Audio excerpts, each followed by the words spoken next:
सबका प्रणाम बा। हम ममता चौबे आप सब खातिर आज एगो तिलक के गीत लेके आइल बनी। प्लीज़ सुनी जा। अच्छा लगे तो लाइक सब्सक्राइब शेयर कमेंट जरूर करम जा। झारी झारी कौन पापाय अपन दुआर जी, तीनों तिल लोक अइले तिलक चढ़ावे जी, तीनों तीर लोक अइले तिलक चढ़ावे जी। काई चढ़ी विप्र अइले काई चढ़ी हजाम जी, काई चढ़ी तिलक हरू अइले तिलक चढ़ावे जी, काई चढ़ी तिलक हरू अइले तिलक चढ़ावे जी।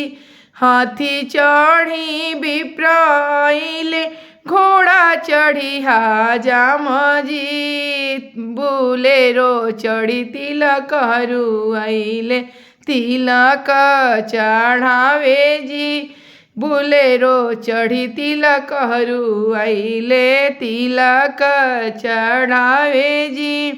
झारी झारी कौन चाचा अपन दुआर जी, झारी झारी कौन भैया अपन दुआर जी, तीनों तीर लोक अइले तिलक चढ़ावे जी, तीनों तीर लोक अइले तिलक चढ़ावे जी।